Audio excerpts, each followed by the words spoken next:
Welcome! In this episode, we embark journey through time to explore one of the most influential civilizations in human history. That's the Roman Empire. Its legacy is etched into our laws, our language, our architecture, and our very concept of governments. We see Roman columns of our government buildings and hear it in the root of the words that we speak every day. The story of Rome begins not as sprawling empire, but as a small, dusty city-state in central Italy. According to legend, it was founded in 753 BCE by the twins Romulus and Remus. While myth is colorful, the reality was a collection of hilltop villages that merged to challenge their neighbors. From these humble beginnings, they would eventually command the entire Mediterranean world. The early period of Roman history, from 509 BCE to 27 BCE,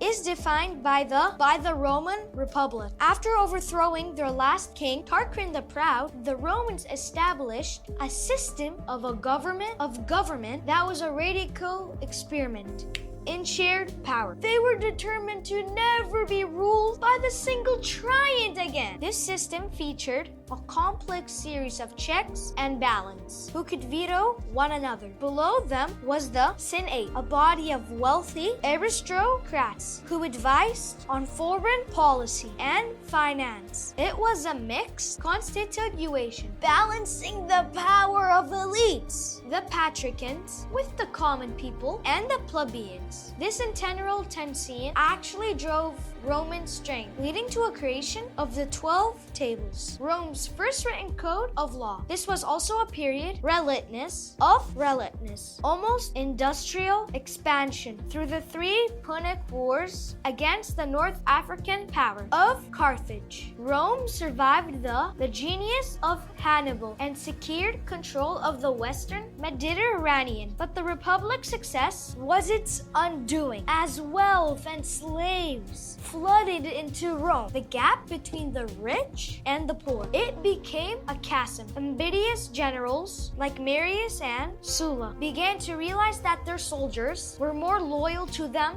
than to the state. The stage was set for a monumental change. The rise of Julius Caesar, a brilliant tactician and populist, shattered the old order. When he crossed the Rubicon River in 49 BCE with his army, he committed an act of treason. Caesar's adopted. In 27 BCE, Caesar's adopted son, Octavian, emerged victorious from the civil wars. He took the title Augustus, meaning the revered one was careful. He never called himself the king. Instead, he took the title Princeps, or first citizen. But make no mistake, Augustus held all the real power. The vast empire was held together by more than just swords. It was linked by a phenomenal road network, over 50,000 miles of paved, and the rapid deployment of the Roman legions. These roads were the internet of the